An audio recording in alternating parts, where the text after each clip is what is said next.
Madam Clerk, would you like to call roll? Councilmember Brightigam. Here. Councilmember Deidre Nguyen. Here. Councilmember Bowie. Here. Councilmember Klopfenstein. Here. Councilmember Kim Nguyen. Here. Mayor Pro Tem O'Neill. Here. Mayor Jones. Here. Councilmember Kim Nguyen. Here. Mayor Pro Tem O'Neill.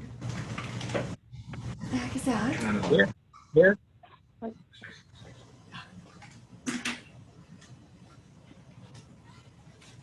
All righty, thank you. Councilmember Brightigam, could you please lead us in the Pledge of Allegiance? Sure.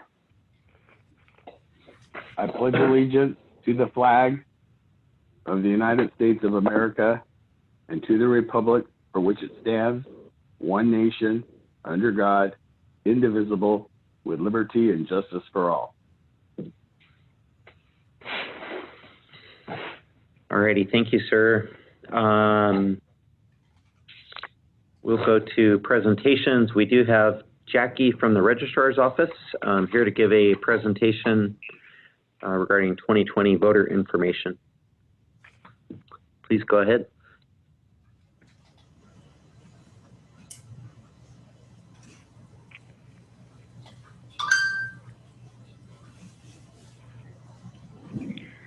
Jackie. Good evening, Mayor and members of the City Council. Thank you for having me tonight.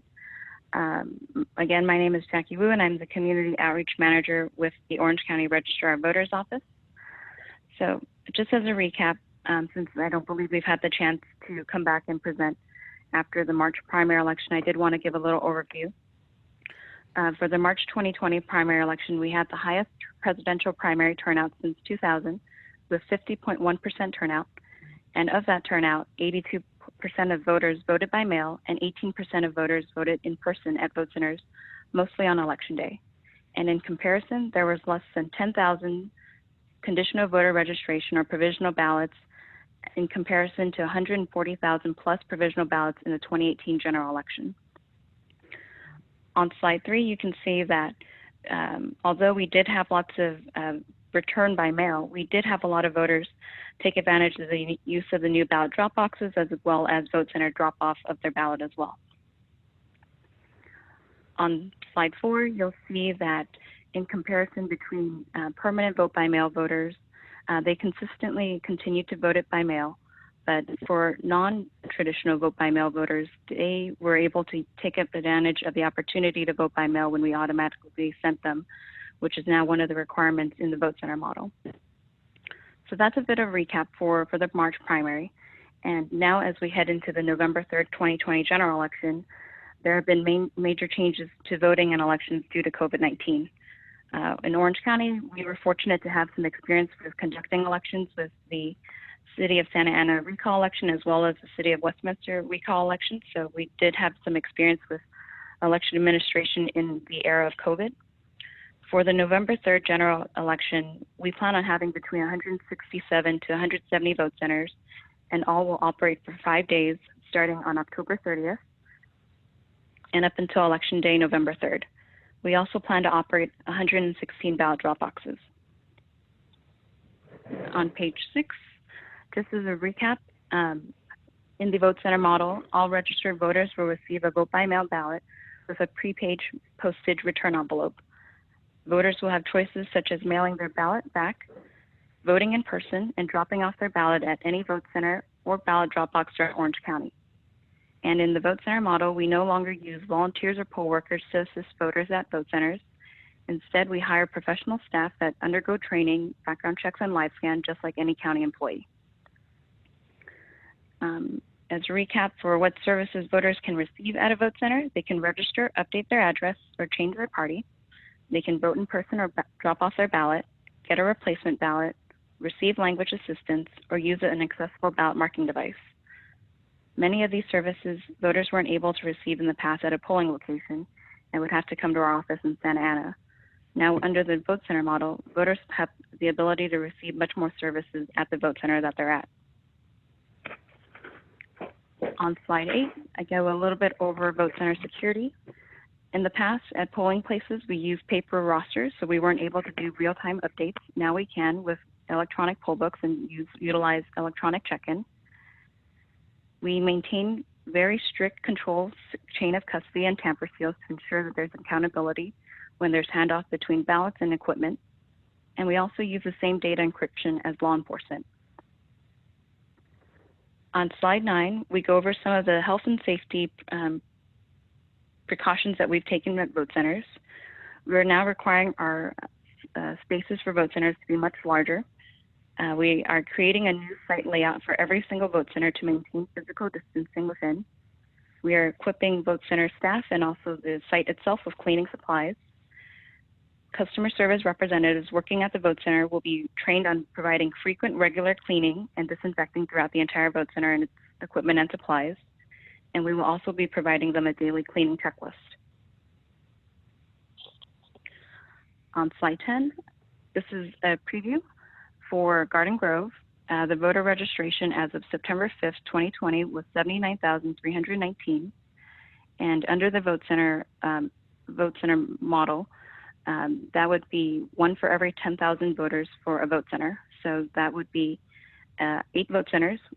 To date, we have secured 7 vote centers, and we're in the process of securing 1 more vote center in Garden Grove. For ballot drop boxes, the algorithm is a little different. It's 1 for every 15,000, and the minimum number of ballot drop boxes required is 5, and we have already secured 5. Just to go over what criteria is required by law for us to consider when selecting vote center locations and ballot drop box locations, there are over 10 different criteria. Some just to name are proximity to language minority communities, access to accessible and free parking, proximity to public transportation, and proximity to low-income communities and traffic patterns. All right, if you move over to slide 12, this is about the recruitment and selection process that our office went when we were getting ready to transition to vote centers. We had extensive public input. We had 42 public meetings, which is 39 more than we're required to by law, and received 1,000 plus suggestions. We hosted one of our public meetings in Garden Grove. It was actually our 15th vote center workshop. In addition, we also developed an internal mapping tool that takes all of the different criteria into consideration, produces an analysis, and provides a map where it would be ideal to site a location. In addition to those requirements, we also have to do a site assessment where we physically send staff out to go out and measure and see if it's accessible and meets other different requirements for all voters to be able to use it. And lastly, availability. This is probably a very key aspect in terms of selecting and recruiting locations is as a county, we aren't property owners of that place necessarily, so we have to work with the property owners to be able to have that location agree to serving as either a vote center or a ballot drop box location. On slide 13, you'll see a map of prospective places and confirmed locations for the November 3rd, 2020 general election. So you can see in the green, these are the vote centers: Chapman-Hatinga Center, Edgar Park Meeting Room, CTS Cement Manufacturing Corporation, Garden Grove Sports and Rec Center, Assistance League of Garden Grove, Courtyard Center, West Haven Park, and right now we're pending a conversation with the Women's Civic Club of Garden Grove to serve as a vote center. For ballot drop boxes, we've identified West Grove Park, Magnolia Park Family Resource Center, Chapman Branch Library, the Garden Grove Unified School District Office, and the Garden Grove Unified School District Family Resource Center. On slide 14, these are important dates that are coming up very quickly for the November election. So the next big date will be Thursday, September 24th, when we begin to mail out voter information guides to every voter in Orange County. Then following that, on October 5th, we will have vote by mail ballot mailing begins. And that is also the same day that ballot drop boxes are open. October 19th is the traditional 15-day voter registration deadline before the election day. The following day, October 20th, is when same-day voter registration begins. And of course, on October 30th, this is when all vote centers are open from 8 a.m. to 8 p.m., including weekends. And then lastly, November 3rd, 2020, which is election day, all vote centers are open 7 a.m. to 8 p.m. ballot drop boxes will close at 8 p.m. and vote by mail ballots must be postmarked by the state.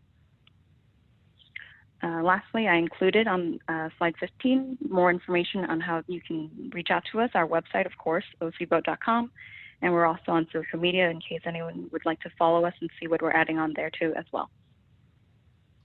Thank you. That concludes the end of my presentation, and I'm available to answer any questions. Thank you very much, Jackie. Colleagues, questions? Kim Nguyen. Thank you very much. First, I'd like to ask staff, I'm noticing that this presentation wasn't posted as she was speaking it for the viewers who are watching from home or online. So I have a concern with that. Secondly, looking at the map that was provided on page 13, I'm very concerned because there's only one voting center and one ballot box east of Euclid, as well as there's only two locations south of Garden Grove Boulevard in Little Saigon area. Now, I've seen the presentation that was done in Santa Ana and some of the revisions to the sites that were made. They use several parks. I've actually driven by a couple of them to see where they've been located. And I'm just curious to understand why we didn't take places such as, I've listed quite a number here, Woodbury Park, Castor Basin, Pioneer Park, City Hall, Lamson Elementary, Islamic Society of Garden Grove, Morningside Elementary, or Anderson and or Lawrence Elementary as potential sites for at least ballot boxes. I understand the methodology in trying to appropriately locate these ballot boxes and voting centers, but the fact that it's so scarce, especially on the East End, is very concerning to me. You know, we may not have had a huge turnout in voters in that area, but there's a reason for that, right? There's some voter suppression in that area and not a lot of accessibility. And so I would think you'd want to dedicate resources to areas where you can have more voters and have them give them more access to being able to vote. So I'm very disappointed in what I'm looking at here on page 13, and I would really appreciate it. I think I've been talking about this since like November of last year. So if there's work that can be done from now until November to make sure that it's equitable throughout our city, I would appreciate that effort. And thank you very much for the feedback. I know this is something that we've worked closely with city staff with in terms of finding locations. And, you know, this is definitely a conversation that we can take offline to explore those potential locations or review some of our notes if we did take a look at those and see what the reason was for not moving forward. So that's definitely something we can do. Mr. Mayor, if I can, just to add, I think that both, you know, Kim Nguyen and myself would be happy to show, and Kim brought up some great location points, both in District 5 and 6. There definitely is kind of some gaps there. And I see that West Haven to the Resource Center, that those are fairly far apart. So I definitely think we could probably provide some ideas of where we could maybe add some additional resources for voters. Thanks, Steph, Kim. Colleagues, anybody else wish to comment on this? Okay. Thank you very much, Jackie. For... Oh, go ahead, Mayor Seth. Jones, Councilman Pablo here. Yes. I echo similar agreement with Stephanie and Kim. During the primary, there are a lot of voters have expressed to me their frustration with finding the booth as well as the voting place. There are a lot of last-minute voters that scrambled to find a polling place because they did not receive their ballots. So I got like dozens and dozens of phone call on the day before and on the election day. So I don't know where you get the idea that you know that every vote had been everybody had been allowed to vote. There's a lot of people do not receive the vote at all. So the only resort was to try to go to the you know, polling place to get the votes. I also had some concern regarding you know, this the information.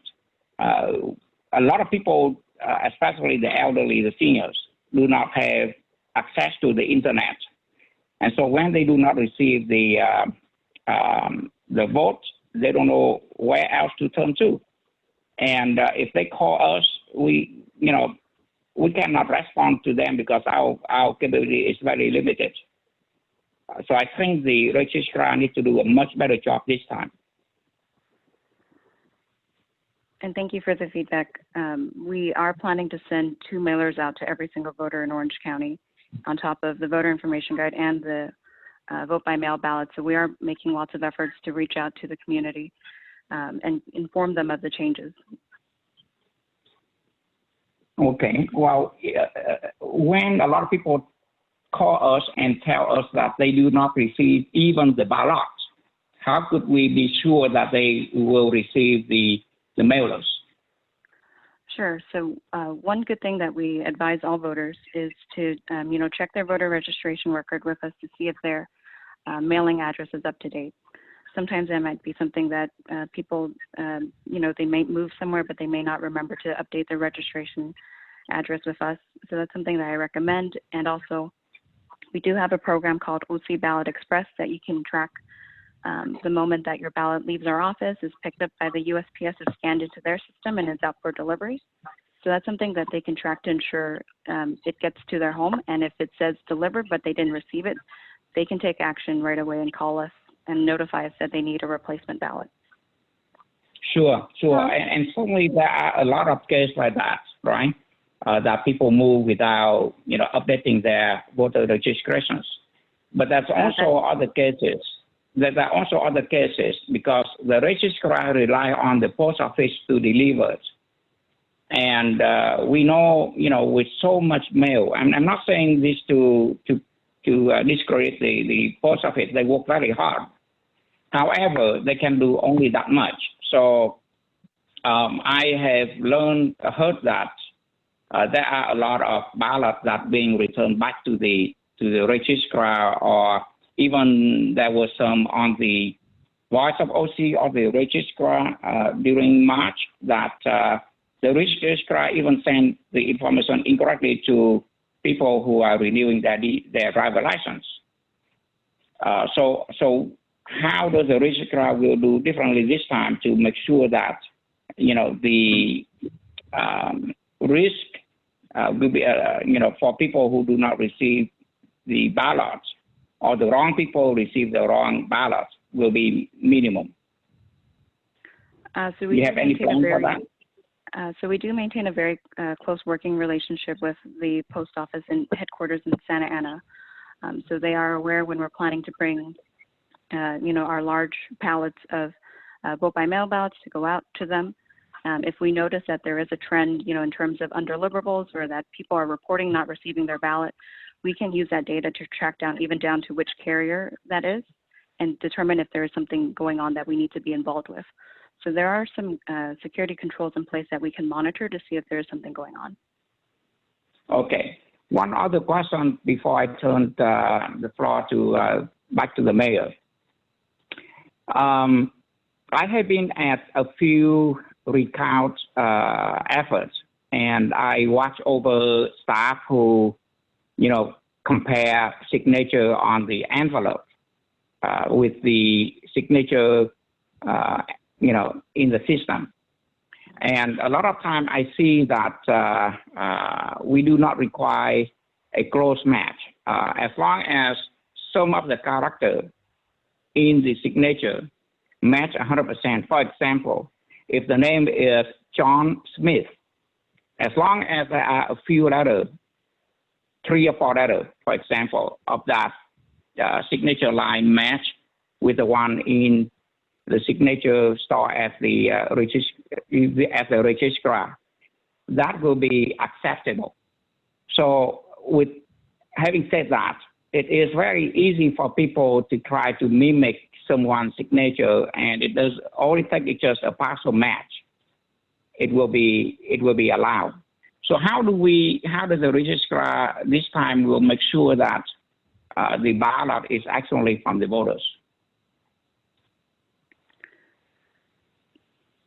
So in terms of the signature matching process, it does go through 3 tiers of review. And if it does become challenged, it does eventually go to Registrar of Voters Neil Kelly for final decision. If we notice that there's anything suspicious about the signature, where there's even a consideration that it may not match, and that there is someone trying to, pretend that there's someone else, we will notify the voter with an opportunity to let us know, was this really you, or is this someone trying to pretend to be you? And we follow up with any suspicious activity with the district attorney's office for further investigation. Okay. Mr. Mayor, may I? Yeah, go ahead, Please, Suha. please. Oh, hello, Jackie. Hi. Let's go back to a little outreach from, for example, people, because in Orange County, we do have a large population of Vietnamese American and Korean American as well. Mm-hmm. So for the outreach, do you have any language documents, any brochures in Vietnamese or Koreans that's sent to people, and especially online services? Do we have any Vietnamese online so that the elderly or people can access online and use the language as well? Yes.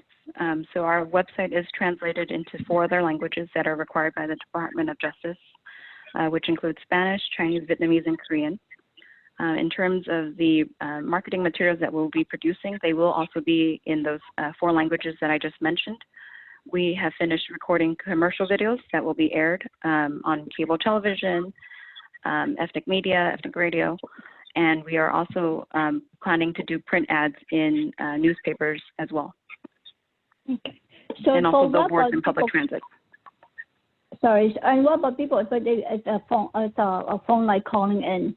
Is there any Vietnamese speaking or Korean speaking to be able to help them?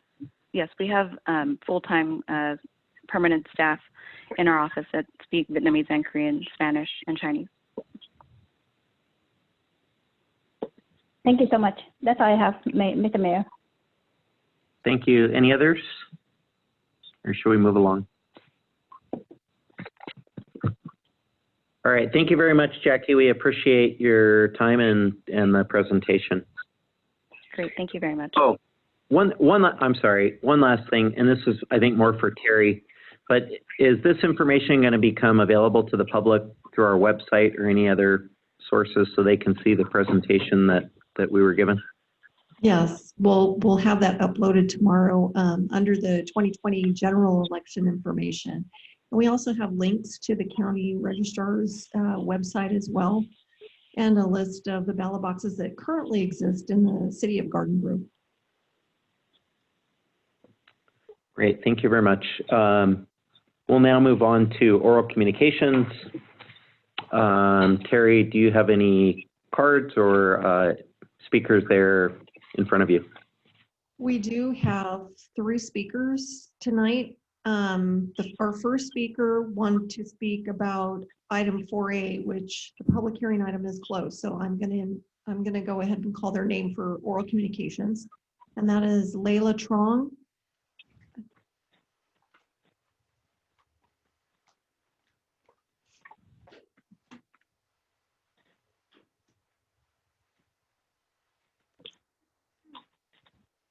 Do I take this off or do I leave it on? Yeah, that's fine.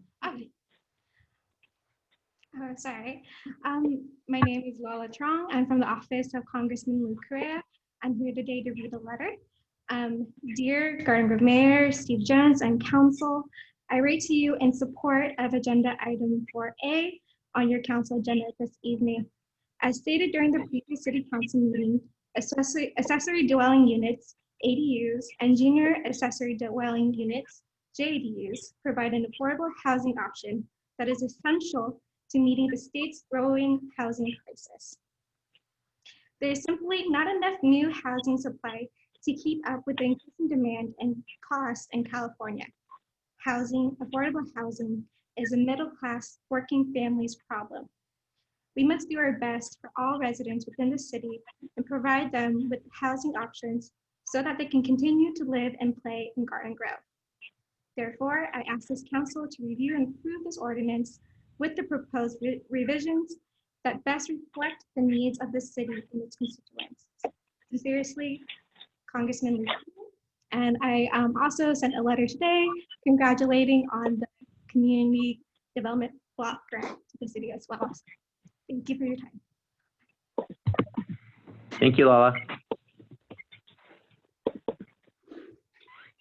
Our next speaker is Craig Durfee.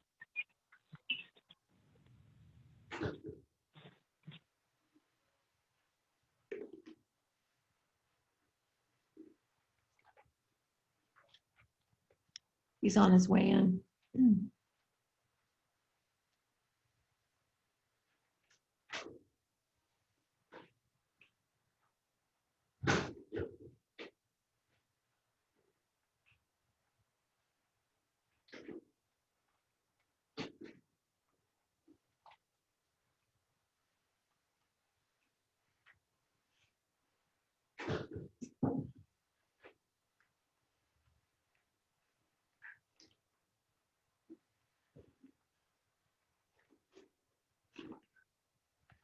My name is Craig Durfee, founder of PRDC, finally the Orange County Breeze, Green Banner, we rescue each other.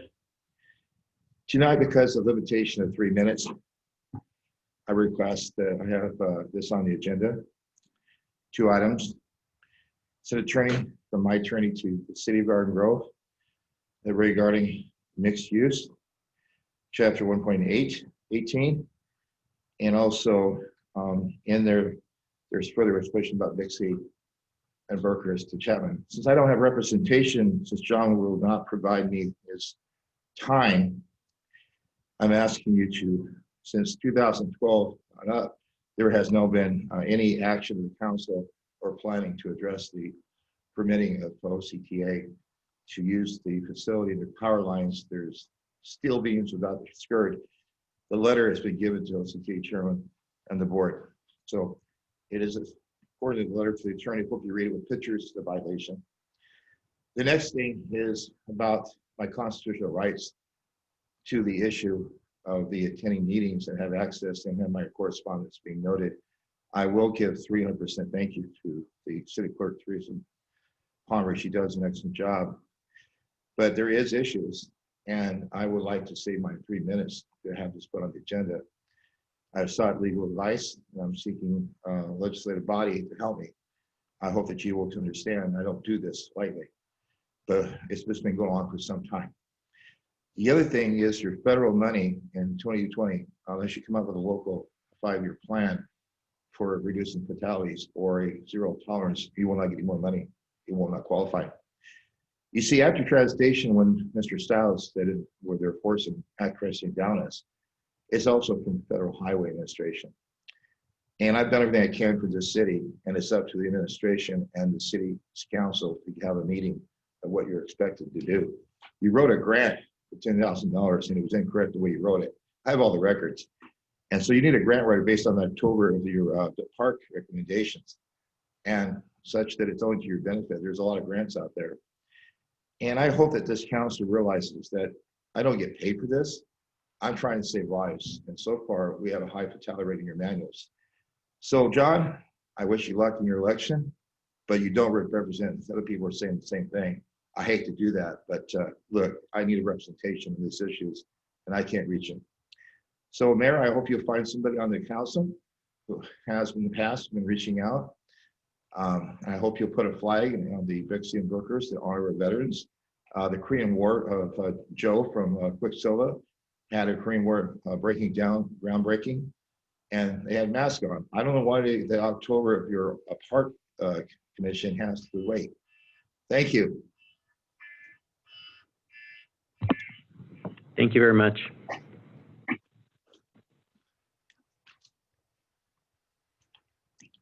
I did my best.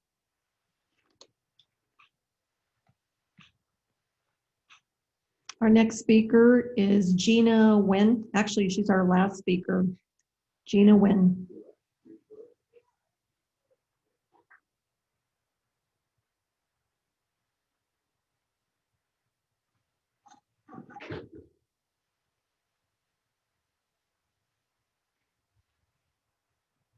Hi. Hi, my name is Gina, and I just wanted to say it is still ridiculous to me that we are still sitting outside. The chairs are covered in ants. Please find a way to let public comments go through Zoom or open the inside with safe regulations.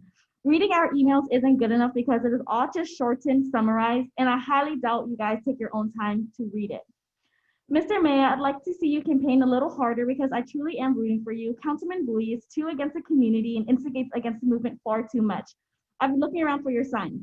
Many have spoken against Bowie's comments over the weeks, and the city deserves a more understanding and open mayor. I'm still here to speak on defunding the police, and I'm very disappointed to see that every time I look at the agenda, it's more funds coming in, not out. So here I am again with more anecdotes. I was driving home the other day and I saw one man handcuffed on the side of the street near tracks. There were 6 to 8 cops for one man. One man. After all the police incidents that have happened within our city during protests, I can't believe that nothing has been changed, but funds are coming in instead. There have been so many groups over the past few months expressing it, and you guys kind of seem to wait for it to die down. You are not for the people if you're not taking the time to listen, educate yourself, and take action. You're forced to let us talk here, but are you really listening and are you really educating yourself on your own time as your job for the city? Thank you.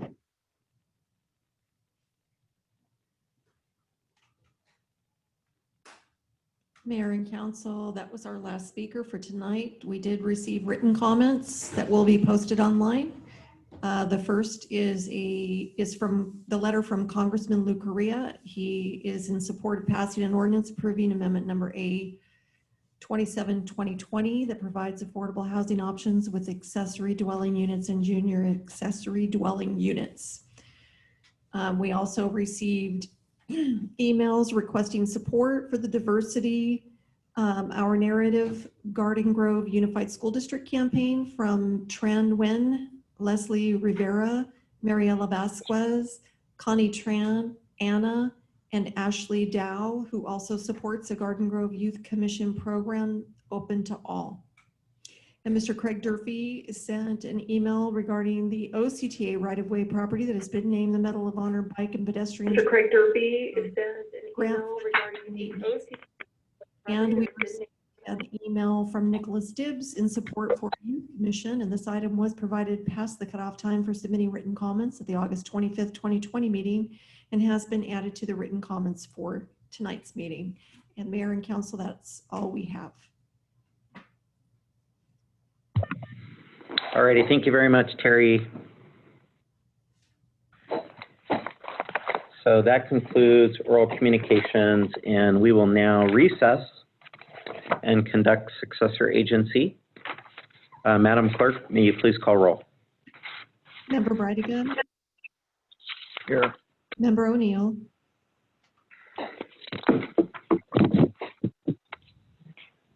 Here.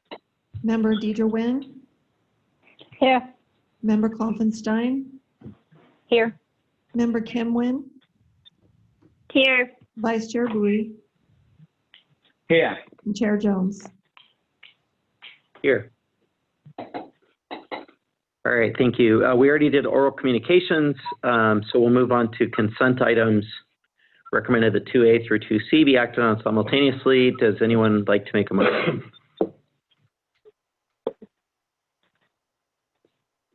I'll motion. A second. Klopfenstein.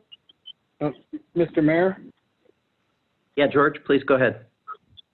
I do have a question on 2B. Why don't you go ahead and pull it? Can I do that? Yeah, yeah. Let's just say you pulled 2B and we've got a motion for the balance in a second. So Madam Clerk, can you do roll call vote for 2A and 2C? Member Bridegan. Yes. Member O'Neill. Yes. Member Deidre Nguyen. Yes. Member Klopfenstein. Yes. Member Kim Nguyen. Yes. Vice Chair Bowie. Yes. Chair Jones. Yes. Motion received, 7 yes votes. All right, 2B as pulled by Councilmember Bridegan. Yeah, I basically have a question regarding that. I understand the transfer of the property, but are there any time extensions incorporated with this?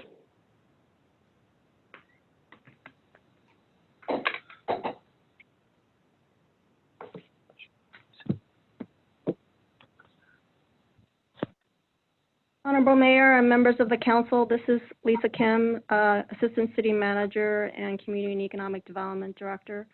Councilmember Brigham, to your question, what's incorporated into the action item is implementation of the DDA. Part of the DDA requires certain performance by the former redevelopment agency and the developer. The time extension is tied to the city's, the former redevelopment agency's performance. In this particular case, it's the successor agency.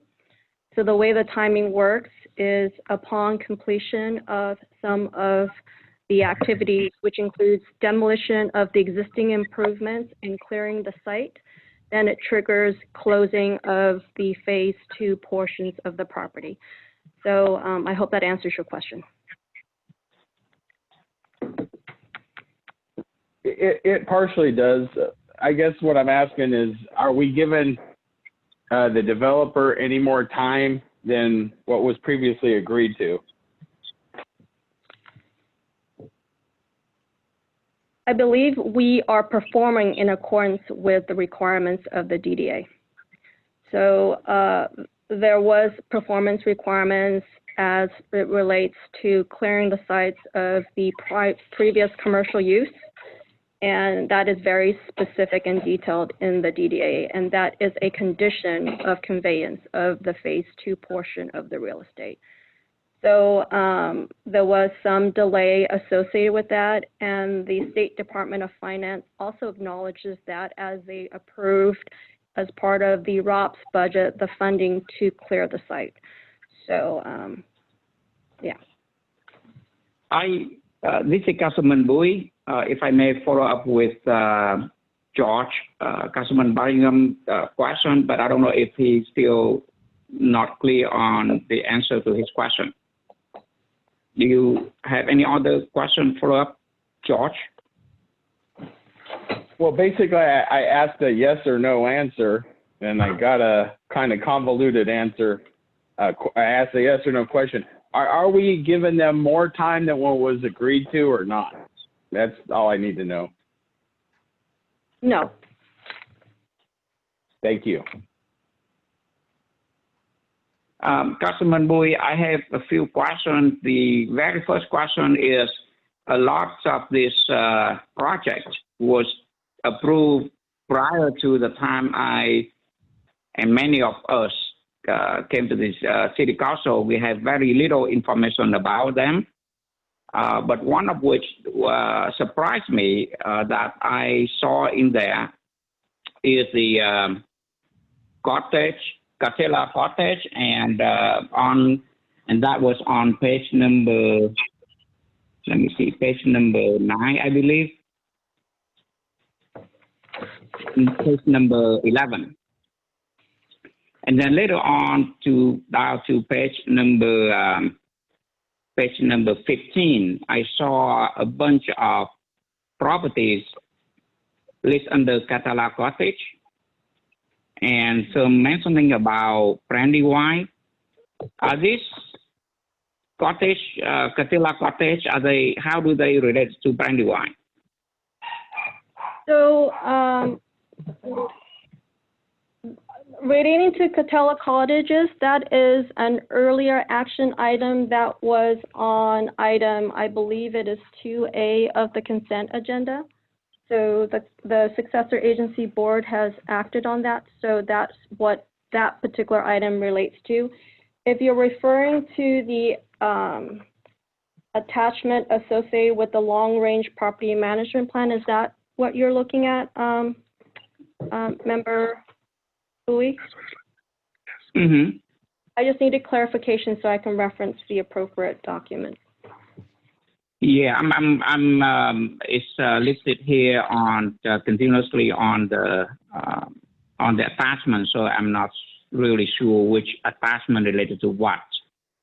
But if you follow it, it will be on page number 10 is when it started, and then page number 15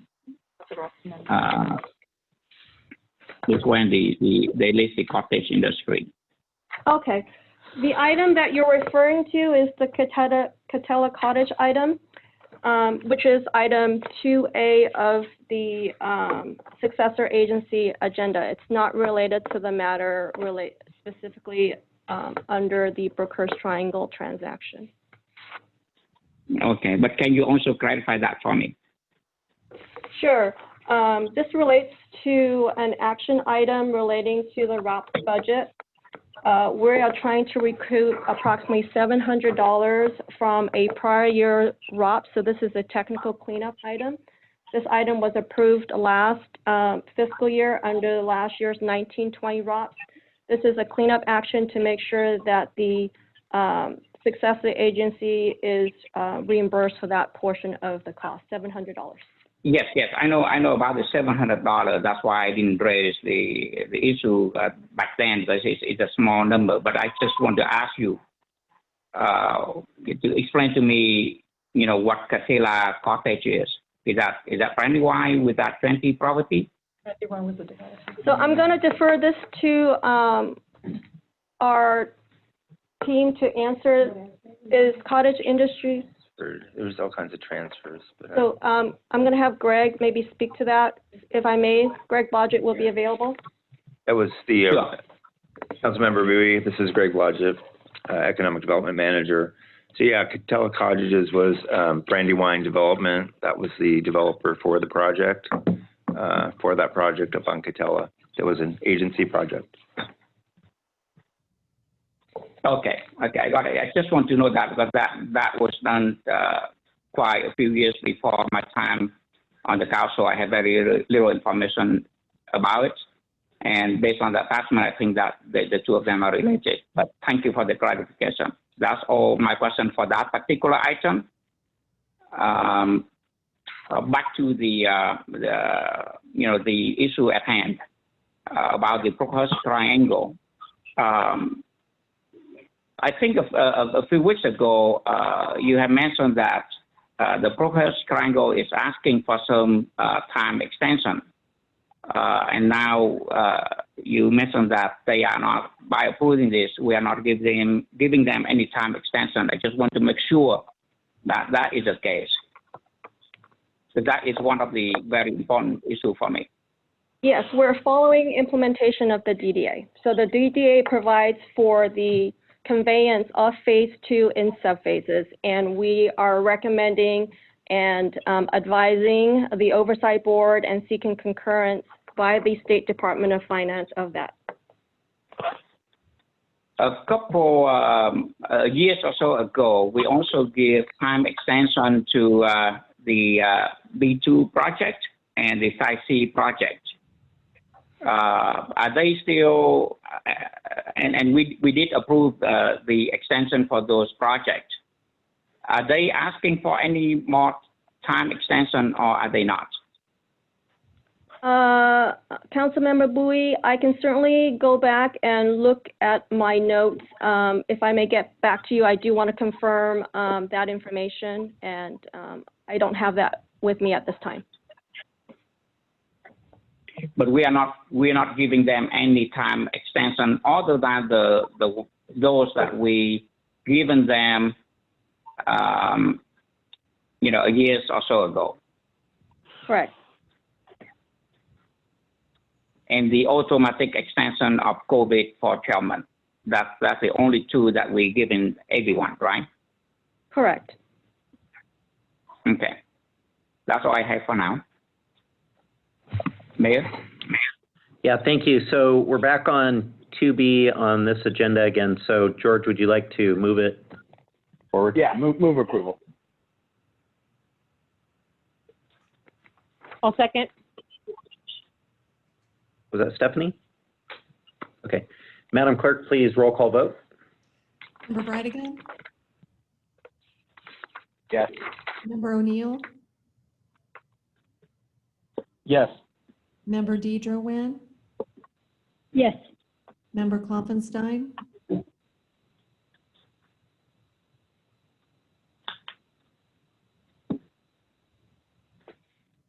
Member Klopfenstein?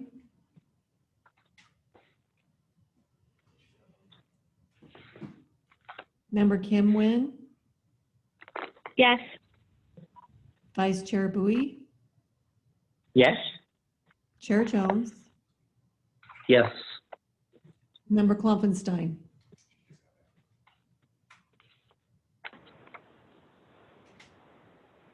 Member Klopfenstein, Yes. motion received, 7 yes votes. Thank you. Any matters from successor agency members?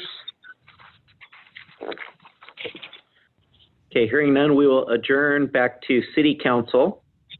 There's no other legislative bodies tonight, so we'll reconvene and go to consent calendar. It's recommended that items 3A through 3H be acted on simultaneously unless anyone would like to pull any items. Do I have any requests to pull consent items? Move approval. Thank you, George. Second it. Okay, Madam Clerk, roll call vote, please. Councilmember Brightigam, Yes. Councilmember DeJarland, Yes. Councilmember Bowie, Yes. Councilmember Klopfenstein, Yes. Councilmember Kim Nguyen, Yes. Mayor Pro Tem O'Neill, Yes. Mayor Jones, Yes. motion received, 7 yes votes. Alrighty, thank you. That takes us on to item 4, public hearings. We do have one public hearing tonight as continued from before, so item 4A. Item 4A is the introduction and first reading of an ordinance approving amendment number A027-2020, a zoning text amendment to Title 9 of the Municipal Code, zoning code, and this item was continued from the August 25th, 2020 City Council meeting. And City Attorney Sandoval is here to give the report. Mayor, members of the City Council, before you is actually a staff report, and attachment to it is a draft ordinance that has some revisions from the proposed ordinance that was presented to you at your last meeting. And I apologize, I did not clarify in my staff report that the public hearing was open and closed at your last meeting. So today we're just providing this information, and then hopefully you can move on the recommendation. Given the City Council's direction at the last meeting, we went back and we took a look at the draft ordinance, and we identified additional areas under state law that we can further amend and include into this ordinance. And we identified 9 general areas where we can make additional changes, including the reduction of the maximum number of bedrooms from 3 to 2, the maximum size of ADUs from 1,200 or 1,250 to 1,000, increased separation between buildings and the like.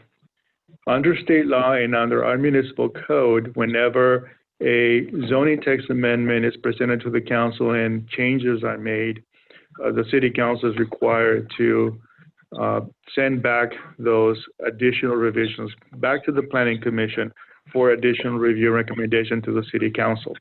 Because of those 9 changes that we're proposing to the zoning text amendment that was presented to you at the last meeting, if you agree with those proposed revisions, then my recommendation is that the City Council not introduce the ordinance with the changes, but instead, in compliance with our municipal code and state law, send back and refer back this draft amendment to the Planning Commission for additional review and additional recommendation to the City Council. That is my staff report, and I would be happy to answer any questions that you may have. Thank you, Omar. This is a public hearing item, so we'll open it in a minute, but any questions or comments first before we open the public hearing? Okay. Madam Clerk, we'll open the public hearing. Is there anyone wishing to speak on this particular item? No, there was only the letter that you received from Congressman Correa, who is in support of this item. Got it. Thank you very much. So we will close the public hearing and deliberate. So colleagues, comments? I'm sorry to interrupt. Mr. Mayor? Murphy would like to speak on this item. Okay, we'll open and we'll allow Mr. Durfee to speak. Mayor, I did fill a part out. There was confusion about the process here. There's a lot of support for AUDs, but the problem is that we have to think about the overall mode of transportation. And it is related to this because we're already having problems with congestion. And I hope you'll form an active transportation commission with qualified people. There are complaints on the council about night meeting enough. And my written communication of this effect is not being given to you. And I hope you will have the heart as a mayor in my 9 years of work to sit down or have someone sit with me and prepare for what's going to come to you on AUD and congestion and social ills. So you can proceed, but in 2 years, the federal government's going to have the last say in grants on your mode of transportation. Thank you.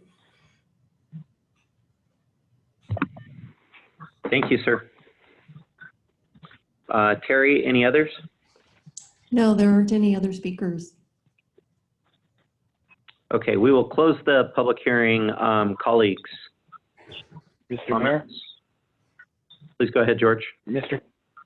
Well, it sounds to me in order to make any of the revisions that we discussed at the last meeting, we got to send it back to the Planning Commission anyway. So I'll just make a motion to do so. O'Neill will second. Okay. We have a motion and a second. Madam Clerk, roll call vote, please. Mayor Jones, before we vote, can I make some statement, please? Please go ahead.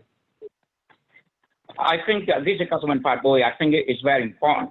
Now, I'm in support of more housing because of the population growth. However, this is a double-edged knife if we're not careful. For us to involve in any major housing development, we need to also address the issues such as transportation, and we heard very clearly from Mr. Greg Duffy.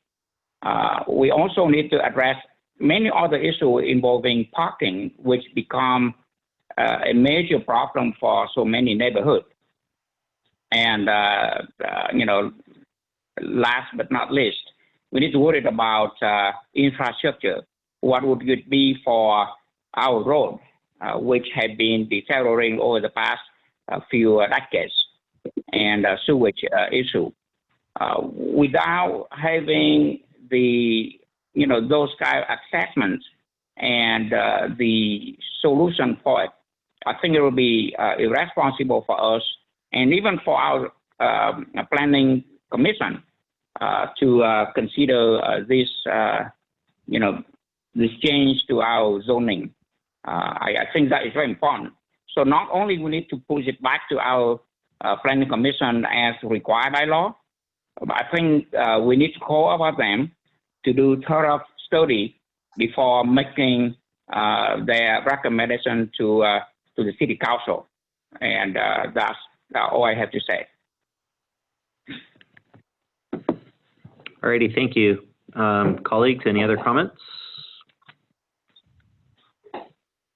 Okay, we have a motion and a second. Madam Clerk, please roll call vote.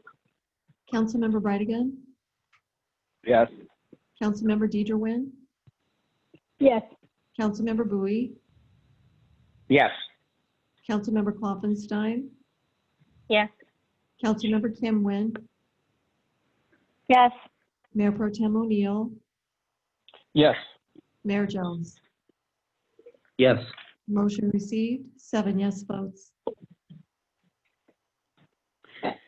Thank you. That takes us on to items for consideration. We do have 2 listed tonight, so we'll go to item 5A. Item 5A is award a contract to Elecnor Belco Electric, Inc. for projects CP 1157,000, CP 1176,000, and CP $1,177,000. Those are traffic signal installation, traffic signal modifications, and speed radar feedback signs at various locations. And Mr. Murray is here to give the report. Thank you, Mrs. Pomeroy. Mr. Mayor and members of the council, tonight City's Council is being asked to award a contract to Elecnor Belco Electric Incorporated for a new traffic signal installation at Trask and Roxy Drive, a traffic signal modification at Trask and Newland, and the installation of speed radar feedback signs at 21 school crossing locations. The signal projects will both include new signal equipment, signing and striping, and address ADA concerns at the sites. The locations of the radar speed signs is attached to your agenda report. It should be noted that these signs are fully programmable and will read slow down should a driver exceed the posted speed limit by more than 10 miles an hour. All work is to be completed at a cost of almost $800,000. Staff received and opened 8 bids on July 29th of this year and determined that Elecnor Belco Electric Incorporated was the lowest responsible bidder. Should council decide to award the contract tonight, the contractor can begin work in October and should be complete by spring of 2021. This project was included in this year's capital improvement plan and will be paid for with federal HSIP grant funds and red light camera fees. This concludes staff's report, and I'm available should you have any questions. Thank you, Bill. Colleagues, any questions? Mr. Mayor, Mr. O'Neill here. Go ahead, John. I just wanted to thank Bill for the work there. I was happy to see the 8 bids. It just means that we have a good amount of bidders out there bidding that stuff, and this is a great project. It's going to provide a lot of safety around the schools and the traffic signal installation and modification. So I will move to approve. If I could, I'll second. Councilmember Kim Nguyen, I'll second it, but I have a comment to make first. Go ahead, Kim. Thank you. I just wanted to commend Public Works and staff for this. I know that I have been pushing the Trask Avenue and Roxy Drive issue for a while now, so I really appreciate the dedication from our engineering department, Public Works, as well as I know that we've had the police department send out their motor cops out there to check it out. So I really appreciate a lot of the work that's gone on, specifically in regarding to this intersection. And so with that, I'd like to second the motion. Okay, we've got a motion and a second. Madam Clerk, will you roll call vote, please? Councilmember Brightingham. Yes. Councilmember Deidre Nguyen. Yes. Councilmember Bowie. Yes. Councilmember Klopfenstein. Yes. Councilmember Kim Nguyen. Yes. Mayor Pro Tem O'Neill. Yes. Mayor Jones. Yes. Motion received, 7 yes votes. Thank you. Item 5B. Item 5B is introduction and first reading of an ordinance designating the Administrative Board of Appeals as a hearing body for billing disputes. The ordinance is entitled, An Ordinance of the City Council of the City of Garden Grove amending Section 141270 of the Garden Grove Municipal Code to designate the Administrative Board of Appeals as a hearing body for billing disputes. City Attorney Sandoval is here to give the report. Mayor, members of the City Council, before you is a draft ordinance that would amend the municipal code to add to the duties of the Administrative Board of Appeals to also hear billing disputes for water billing. Currently, the Administrative Board of Appeals only hears building code appeals, and there are not many of those. The Board of Appeals members are qualified by experience and training to pass upon matters pertaining to building construction, fire suppression, or standard water works practices. The members are normally architects, engineers, or involved in the construction industry, and thus they would be also qualified to hear appeals dealing with water billing disputes, which many times involve issues of water meters, pipe leaks, and things of that sort. So we are amending the municipal code to add this duty to the Administrative Board of Appeals, which would also allow the city to streamline the process of setting and hearing appeals of water billing disputes. That is the staff report, and I would be happy to answer any questions that you may have. Thank you. Colleagues, any questions? Mr. Or Mayor. also motion? Go ahead, George. Mr. Mayor. Yeah, I think this is a wonderful idea. Prior to this,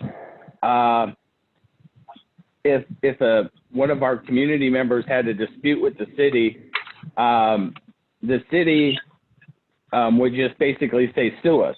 And that would, the citizen would have to incur the cost of lawyers and court fees and this thing. This makes it very user friendly for our community. If they have a dispute, they can simply appeal it to the Admin Appeals Commission, who is just made up of fellow community members to hear it out. So I think this is a great thing, and I'll make the motion. I second it, Mayor Chong, Councilman Pat Bowie. I think this is a great idea. For over the past few years, I have heard many complaints of frustration from people who are hit with a very unusual high water bill, and I think they should give them a chance to, bring that attention to the commission to appeal it, and let them decide what should be the cost. Thank you. We have a motion and a second. Madam Clerk, will you roll call vote, please? Councilmember Brightigan, Yes. Councilmember Deidre Nguyen, Yes. Councilmember Bowie, Yes. Councilmember Klopfenstein, Yes. Councilmember Kim Nguyen, Yes. Mayor Pro Tem O'Neill, Yes. Mayor Jones. Yes. Motion received, 7 yes votes. Thank you. That takes us on to matters. We have nothing listed. We're going to go around the horn, starting with Councilmember Klopfenstein. Thank you, Mayor. I just wanted to make a public comment. I'm sure most of you have heard about the disturbing racist rant that happened here in Garden Grove. I wanted to publicly state, as I did on my Facebook page earlier today, that I condemn racist language. It has no place in our society, and certainly not in Garden Grove or District 5. Our Garden Grove Police Department spoke with the victim of the racial slurs, Mr. Wong, on several occasions, and he has decided at this time to not press charges. I just want to make it known that we celebrate our differences and our diversity in this city. We should all the time. It's something that we should be proud of, and at situations like this that don't truly represent the true spirit or sentiment of the city of Garden Grove. So I just want to make that public statement. And I have one more thing that I'd like to make mention of. I'd like to thank our code enforcement department. There were some vacant lots in our city that were looking very overgrown. I went to code enforcement and talked to them about cleanup, and they got letters out to private property owners. And I have noticed that one said lot, and I'm sure others are to follow, was cleaned up. So it was very swift action. It was taken care of very quickly. And I just want to thank them for all of their help. And that's all I have. Thank you. Thank you. Councilmember Bowie. I don't have anything. Councilmember Deidre Tuhawen. Well, thank you, Mayor. I just want to say happy birthday to George. Best wishes to you. Forever 21, right, George? 21. And, 21. Times. That's all I have, Mr. Mayor. Thank you. Thank you. Councilmember Brightigan. Speaking of birthdays, I got a couple. I'd be in the doghouse if I didn't mention. My mother-in-law, Patricia, her birthday was yesterday, 55-year resident of Garden Grove. And my son's birthday is tomorrow, so happy birthday to you. That's all. Awesome. Thank you. Councilmember O'Neill. Thank you, Mr. Mayor. Mayor Pro Tem O'Neill. Sorry. Thank you, Mr. Mayor. Happy birthday, George. I wish I was there having a piece of cake with you. Hey, I just wanted to mention, it's for the public's knowledge regarding the right-of-way easement. So anywhere in the city of Garden Grove where we don't have the bike path, you know, there's various issues with dumping and weeds, and we're constantly dealing with that, and the city's doing a good job. But I just want people to know that there's different agencies, the Orange OCTA, we have private owners that can do various things with those properties, and there is a process of what the city has to do legally to notify those people, so it does take a little bit of time.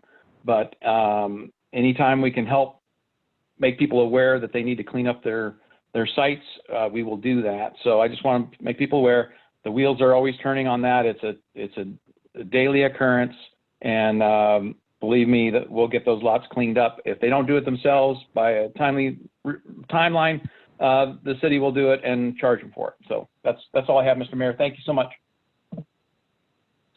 Thank you. Councilmember Kim-Wen. In here, I thought you were going to forget about me, Mr. Mayor. I would like to thank and echo the statement made by Councilmember Kloppenstein, and also I want to thank staff and the police department for working expeditiously on a concern that I brought forward to them late last week. I would just want to thank them for always being on top of it and making sure that they're helping me navigate all of the requests that I get from residents. So thank you to staff and thank you to the police department. That's all I have. Thank you. Thank you very much. City Manager? Yes, Mr. Mayor, just one thing I wanted to remind the community. Orange County did move out of the purple tier, COVID tier, and it was announced we moved into the red tier today. So that's an important move for a lot of our sectors of the economy.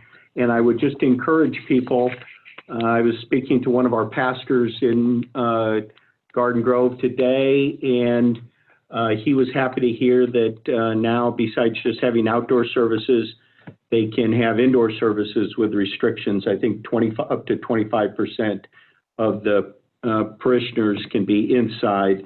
And so the community, I just want to remind the community, you can go to covid19.ca.gov/safer-economy, and you can get all of the, go to our county and you can look at all the sectors and you can see what's open, what's not, what the restrictions are. So please go to that website, and you can also go to the city's website for a lot of this information.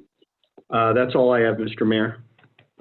Thank you. I'll just piggyback on that. It's exciting to see that we're heading as a county in the right direction towards reopening. That's been a big sort of effort that I've been focused on, just how we can safely and sensibly reopen as quickly as we possibly can, because it's been a rough year on small businesses and restaurants and you name it. So this looks like we're heading towards allowing some indoor dining, some church gatherings, cinemas. I've heard that the Regal Theater is going to reopen at 25% capacity. And also hopefully some more shopping and retail and gyms and all that kind of stuff. So happy to see that we're keeping the numbers down and that we're heading safely in the right direction. Omar, do we have any need for closed session? Anything to report? No, Mayor. All righty, thank you very much. With that, we will stand adjourned for this evening. Enjoy the rest of your evening, everyone. Good night, everyone. Good night. Thank you. Good night.